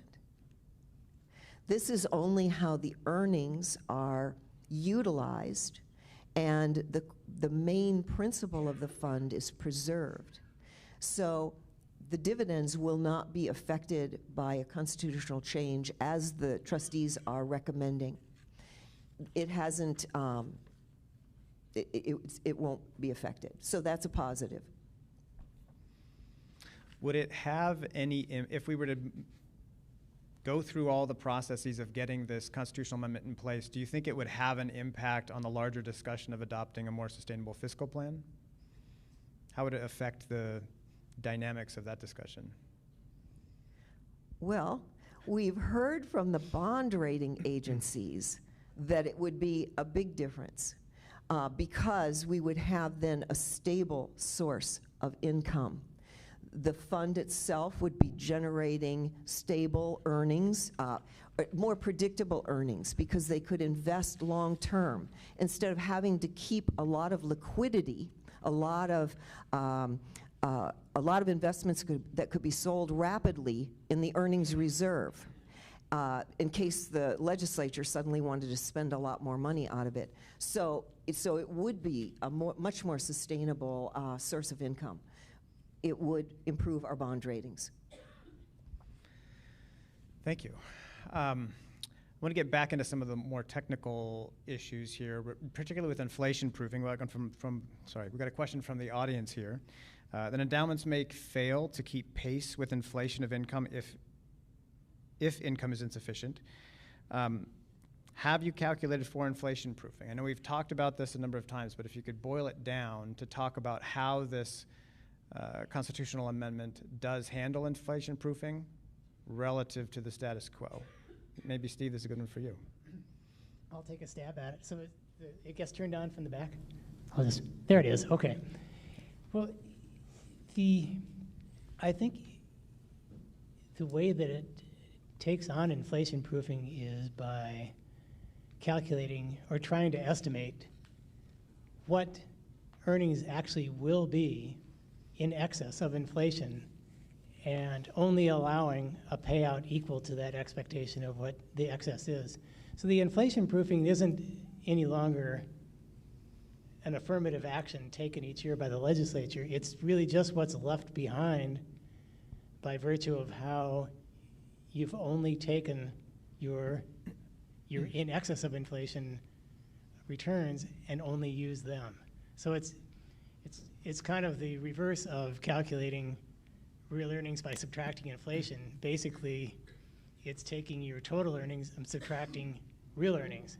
And what's left is the inflation and inflation proofing, and that's what resides there. Great. Devin, this one is for you, I think.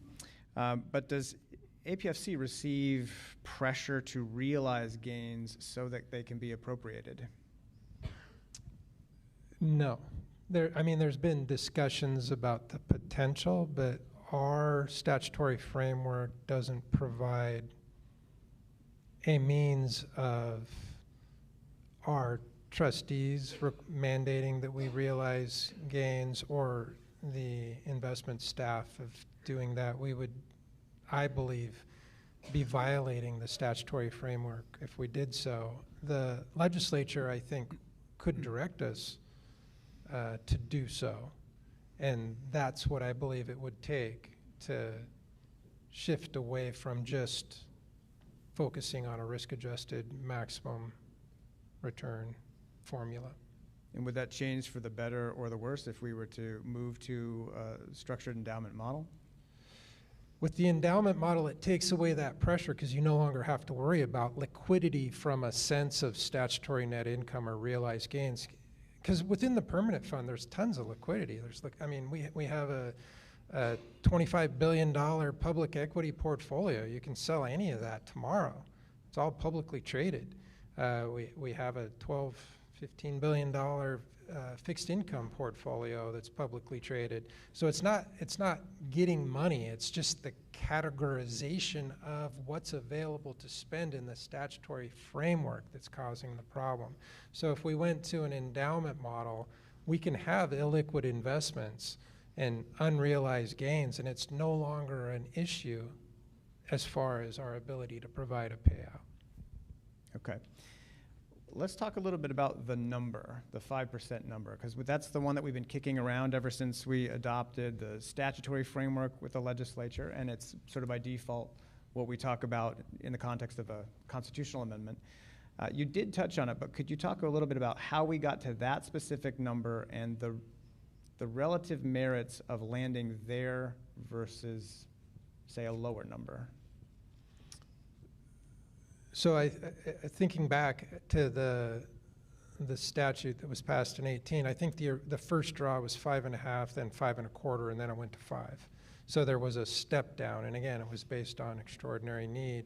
The chart that I showed that had the historical 10-year performance look-backs relative to the target of 5% plus inflation in the gold dot showed that it's a difficult target to hit.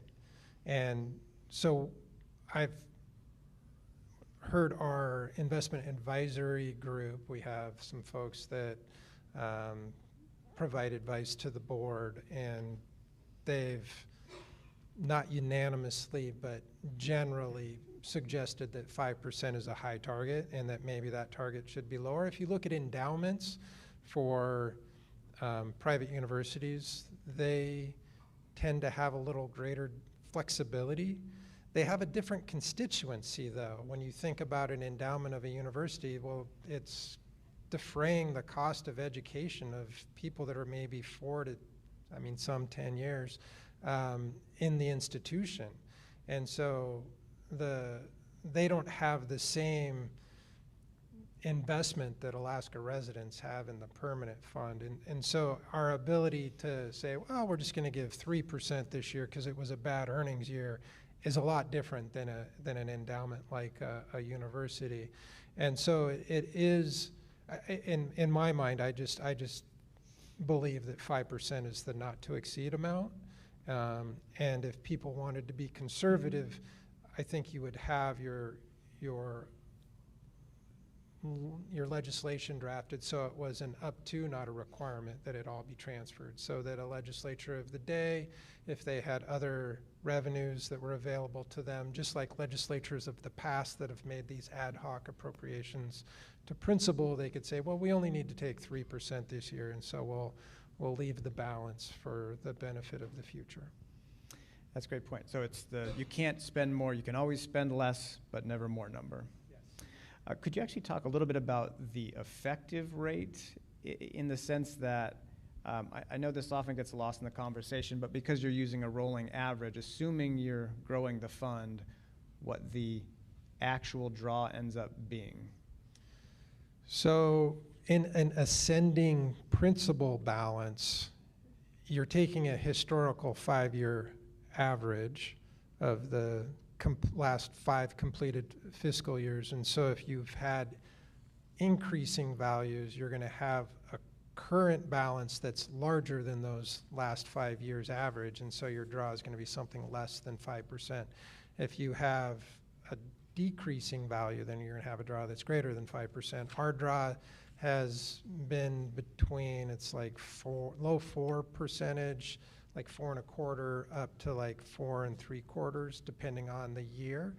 And so that historical look back smoothing provides, in most scenarios, a payout that's less than a true 5% of the current balance payout would be. Okay. Thank you. We did get a question I don't know that we have the answer to, but do we have any polling that really speaks to something like this getting passed? I know there was an advisory vote many, many years ago, but I think that was about the dividend, and it failed pretty badly. But the constitutional amendment in '76, I think 67-ish% of the people voted for the idea of saving money. And so it's not inconceivable that people could get their minds wrapped around the value. I think, there definitely is details that the devil would need to be worked out of. But I think the benefit that you have at the same time, you say, oh, well, what's my dividend going to be, and does that need to be locked into this conversation? I don't know the answer to that. But right now, there's flexibilities and latitudes in a structure that could provide for no dividend. And so you're locking in the ability to have a transfer. You're taking away the ability of elected officials to do something that you might not agree with. There's certainly, if you look back at the 1980s, were some questionable spending decisions made.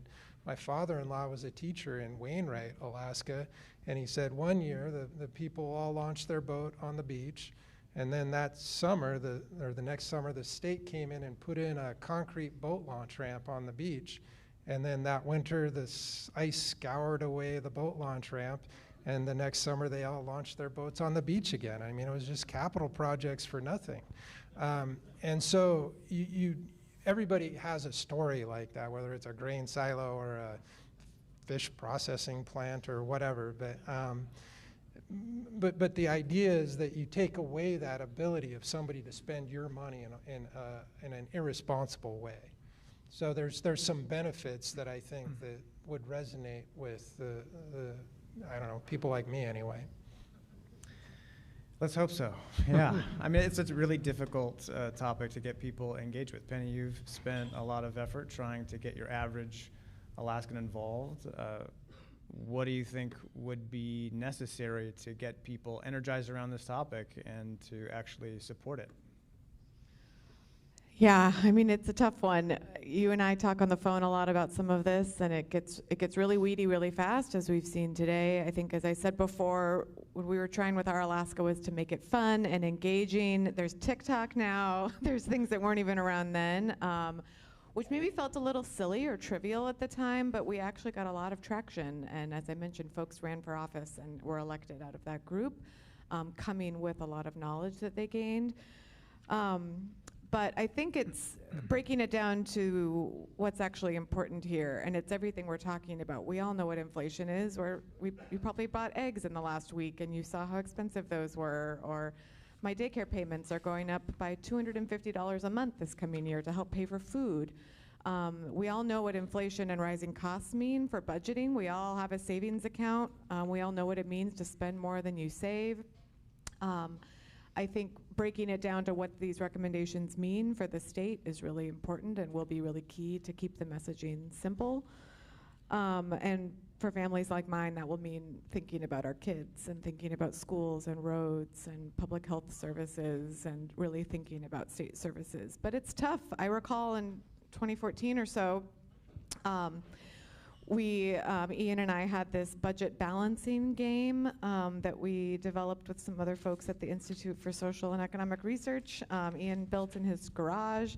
Maybe he doesn't want me to talk about this, but it was had two sides of a big balance beam, basically, with revenue on one side, spending on the other, and we had little blocks that represented each piece. So all of the Department of Revenue blocks were red. Those were expenses. All of the Department of Commerce, Community and Economic Development, Department of Health, Public Safety, those each had a little block, and you got to see how much they were, and then you got to see what revenue coming in was. And the black was oil, and this was the permanent, the earnings reserve account. And this was, and then, there was like marijuana tax revenue, which was actually quite small, and it was really helpful to really contextualize it. And there were some folks when how would you balance the budget? You can mess around and move the blocks. There was someone, I recall, Ian, we were talking about it, who went up to the state services side of the balance beam and pushed it off the table and said, I don't think we need state services. And so that is a reality, that there are people out there who do not believe we need to be paying public services, public dollars to educate children, to pay for roads, and that's something that exists in our state. And so that's a reality that we will have to move forward, that not everyone believes that this permanent fund should be used for that it should just be used for dividends or individual payments, and then that's how it belongs to them. And so it's a mindset shift of thinking about future generations. And I think the comment you made, Devin, around overfishing, fish don't come back the next year, I mean, that is a very core value of Alaska Native culture, is that we are not overusing fish and game resources. We are using at a rate that will return for our children. And just think about how heartbreaking it would be if there were not salmon in streams for your children to fish or to eat in the future. And that's what I think about when I think about the permanent fund. Thank you. Kind of a softball here, but when we look at the options outlined by Devin in his presentation, sort of cascading 4 different options, actually a question on those, Devin.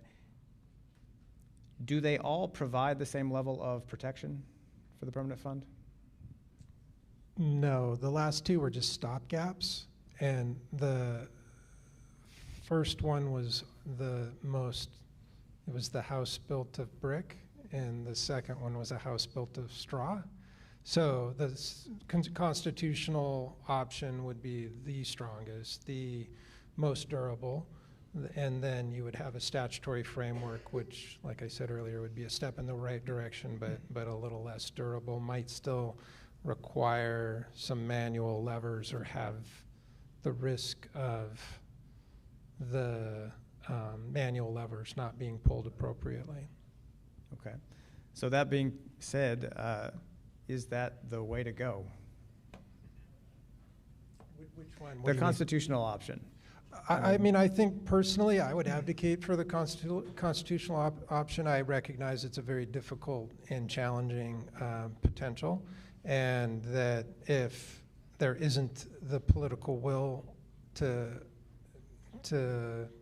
go down that road, that the statutory option is still a step in the right direction, and maybe that's what it takes. And like I said earlier, that it is amazing that the legislature, and there was the council, I forgot about that for a moment, the Council of Alaskans and all of that in Fairbanks, and there was a lot of talk, because if you think back, we had the economic limit factor in the 2000s, and the state was projecting Prudhoe wasn't going to be paying any taxes. We were running out of money at that time, and we almost didn't pay a dividend in 98 or 99, one of those years. It was the final quarter of the year that allowed for dividends to be paid. There was I mean, in the Department of Revenue, I worked for the bond bank, and we gave an $800,000 payment to the state from our investment earnings, and the commissioner came by saying, hey, can you give us that money? Because we need it. $800,000 they needed to make payroll. It was the 90s were a very tough time. That $2.3 billion budget for 10 years, the budget games that were played were crazy. But so yeah, that was another point that we got saved. The price PPT was approved, and then we got saved by the price of oil bouncing. And then ACEs, of course, after that, and the kind of crazy revenue that flowed into the state. I don't know that we have those. I mean, we can always kind of keep our fingers crossed and hope, but I think we're in the same sort of scenario that leads people to say, maybe now it seems like it's a little more stable with the price of oil in the 70 to 80 range, and that production is what production is. It's pretty stable, but some of the new fields, they provide revenue in different ways, and they're delayed, and there's costs associated. It's a very complex situation that everybody has to consider, but it just sets the stage for a potential, I think, for this being more familiar to people. We've been using it, it's been working. Why not just make it permanent? Yeah, thank you. Steve? I just wanted to add one thing to that I think I agree with Devin that the last 2 are houses, stopgaps. But even the statutory framework that we're working under now, it's just a matter of time before something will get violated on that. I mean, I think you will either have an excess appropriation out of the large amount of green that you have to maintain to have your buffer. You don't need a buffer at all if it's constitutional. Sometime or other, there's going to be something that's going to trigger a desire to spend more than the POMV payout. It's relying on the good, the good graces of the people in power to stick to the rules, and that's asking a lot over a period of decades. I mean, and you always will have that. You will have I think most likely either deferred inflation proofing and an erosion of value that way, or an expenditure out of the buffer and an erosion that way, and a statutory framework, which is a continuation of basically what we're doing now, will end up with a smaller permanent fund than you will have if you pass a constitutional amendment. I mean, it's protection. Thank you. Yeah. I would also add, remember during COVID, the price of oil went negative. So that could happen again. And as Penny pointed out, she, as a young person, is tired of our unstable source of revenue. By doing the constitutional amendment, we actually stabilize that. We aren't going to be able to depend on the price of oil to pay our bills going forward. The price of oil is being predicted to be maybe 70 up to 75. I know Devin just mentioned 80. I think that would be a really high price these days. We used to see 100. We're not going to see those again. We're now depending on this fund, which was actually designed for this purpose. It was put in place because people knew that oil was not going to pay our bills forever, but this fund could. So if we can preserve it, and that's really what this is, it's a preserving of the permanent fund. It's a savings idea, not a spending idea. Thank you so much. And we're reaching the end of our time, so I just want to, it's a great place to wrap up, give you all an opportunity just for some concluding remarks. Anything you want to leave behind with the audience?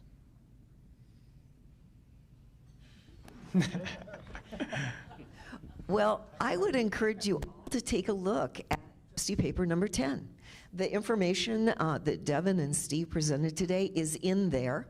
You can read it yourself. There's the graphs, the illustrations, and you can go back and read it again. But it's just a sound document that really lays out a predictable, stable future for Alaska. And that's really what we all want. Those are the kinds of things that will help draw people back to our state, a stable environment economically. Great. Anyone else? I'll say, folks who work in politics will tell you that facts don't change minds, emotions do. And so that's a good reminder for this fact-heavy discussion, is that when we are approaching the time to vote, whether you're a legislator or a member of the public, connecting this to what matters to folks. For me, that's my kids. For you, that might be a niece or nephew, or the community you live in, or the land we are on. Thinking about what makes your heart choose this option, and thinking and reminding yourself that we do not own this fund. We're taking care of it for our children's generation and for future generations is the important part, I think, to get this across the finish line. The other, this is a logical and necessary thing. Logical and necessary doesn't win the day in the world of politics. And as we approach a gubernatorial election next year, this gets even hairier.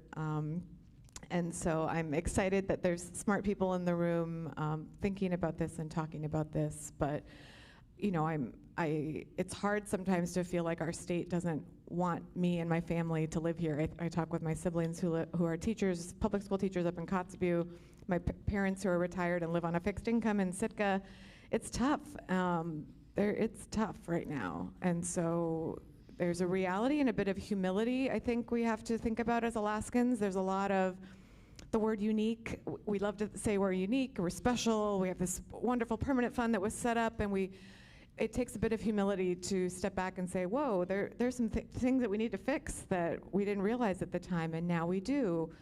And that's takes some characteristics of humility and some leaders that will help take us there. So I'm thankful for your leadership, Senator Giesel, and others here. Thank you so much. Anyone else? Yeah. Alaska used to be a place where people were independent and they took care of themselves. And it does kind of feel like people expect to be taken care of a little bit more now. And like when I think about the Permanent Fund, I look back and that there were people willing to do with less so that we could have more. And we can't seem to get ourselves together enough to respect that sacrifice and consider it's not even a sacrifice. It's really just doing, in my mind, what's right based on that compact. I mean, anybody that's lived here for any amount of time that you say, oh, well, was there a fiscal gap in any of those years? I looked the other day, there's been a fiscal gap since, I think, 1980 something. And it's been this series of scraping by. And I actually gave a presentation one time to a group of investors that would consider buying Alaskan paper bonds. And I was when I was a kid, I used to read this comic book called Richie Rich. And he was the poor little rich kid.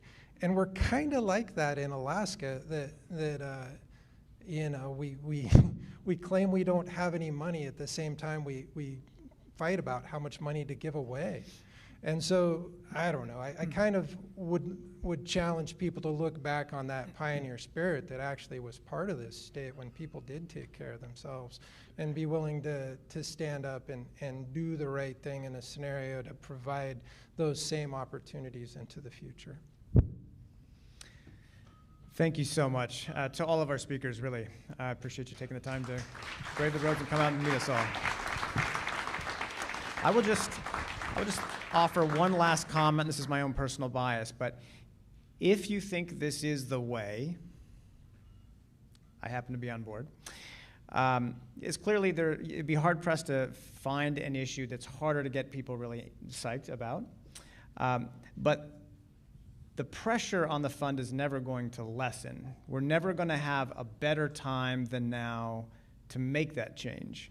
And you know, to get people excited, there's really or get people interested in this subject, there's really only one of two paths. The one, we all come together, we start talking about it, we push it forward.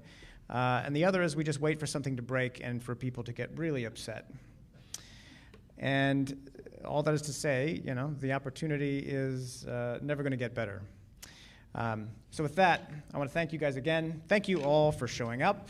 I know it's a hard day to get you out of the house, but thank you again. And to Alaska Common Ground for taking the initiative to put this together, and Commonwealth North for joining us and sponsoring it. Thank you.